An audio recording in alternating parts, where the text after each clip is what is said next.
अस्सलाम वालेकुम। तकरार ड्रामे जी दोस्तों नेक्स्ट एपिसोड जी तव्हांखे धमाकेदार कहाणी ॿुधाईंदासीं। नेक्स्ट एपिसोड में मूसा खे छॾाइण लाइ छा मीर ऐं बख़्शल वञी पुलिस वारे खे कुटको ॾेई ऐं मूसा खे छॾाए ईंदा। उन्हनि खे ख़बर पइजी वेंदी त मूसा खे कहिड़ी जाइ ते रखियो अथनि, ठिकाणो किथे आहे। पुलिस थाणे में त नाहे रखियो, मूसा ॿी जाइ ते आहे। छा मीर छॾाईंदो हुतां या नेक्स्ट एपिसोड में दोस्तों वञी करे जेको आहे हाशू मीर खे सफ़ा पूरो करे छॾींदो।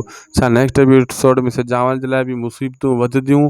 छा हाशू वारा सजावल सां विढ़ंदा या हाकिमज़ादी ज़हर ॾियण में सजावल ख़ान खे कामयाब थी वेंदी? सॼी कहाणी ॿुधाईंदासीं इन नंढड़े वीडियो में। पहिरियां खे पूरो ॾिसो ऐं थी सघे तो दासी टीवी यूट्यूब चैनल खे ज़रूरु सब्सक्राइब कंदा। अगर फेसबुक पेज ते ॾिसी रहिया आहियो त इनखे फॉलो लाइक शेयर ज़रूरु कंदा। तव्हां कहाणी ॿुधाईंदा हलूं वाज़े करे दोस्तों। त मूसा वाज़े करे छॾियो, अगरि मां बची वियुमि त नवाब खान कान बचंदो। मुंहिंजी ज़िंदगी नवाब खान जो मौत आहे।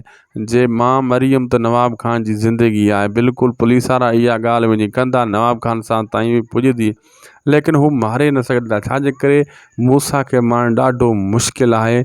ऐं पहिरीं ॻाल्हि त सजावल ख़ान काफ़ी अरसे खां पोइ इन ॻाल्हि ते गौर कंदो त मूसा में मां इन खे छॾायां, लेकिन हू ठिकाणे जी ख़बर आहिस्ता आहिस्ता मीर वारनि खे पइजी वेंदी त मूसा खे रखियो किथे अथनि। ऐं मूसा खे छॾाइण जे लाइ हू बि वॾी कोशिशि कंदा भावल सां गॾिजी।